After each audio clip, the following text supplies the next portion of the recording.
Meet Susan. Susan is a 23-year-old computer science student at the university. Today she has a semantics lecture which she is really excited about.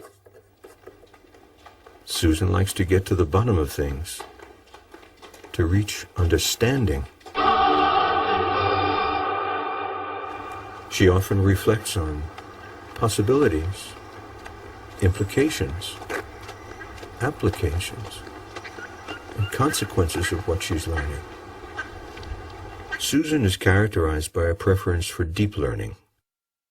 She spontaneously uses higher cognitive processes.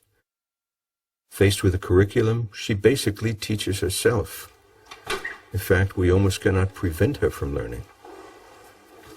But she is not our concern today. Robert, on the other hand, is. Now, where is Robert? Ah, there he is.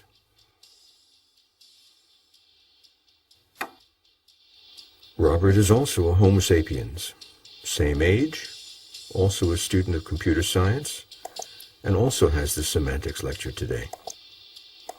However, Robert is a different type of student. His goal is not to achieve understanding. In fact, Robert doesn't really care about the learning in itself. His goal at university is different. His goal is to get a piece of paper and a handshake from an important man with gray hair, to pass exams, get a degree, and get a decent job.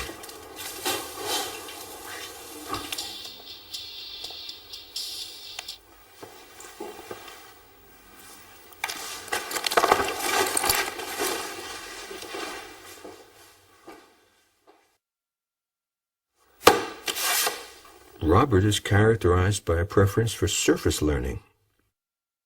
He will only use higher cognitive processes if he really has to.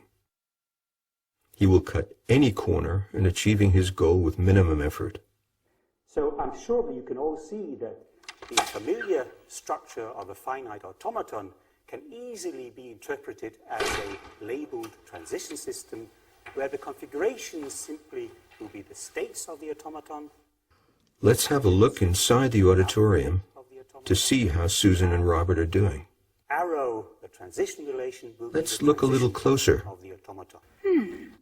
This is interesting. A bisimulation between two concurrent systems is a relation on the states, satisfying that for any two related states, if one system can perform an A action, the Now other let's system have a can look at perform an A Robert. action in such a way that the two systems end up What is the break? states belonging to the bisimulation. And we say that two systems are bisimilar if and only if there exists a bisimulation between the two systems.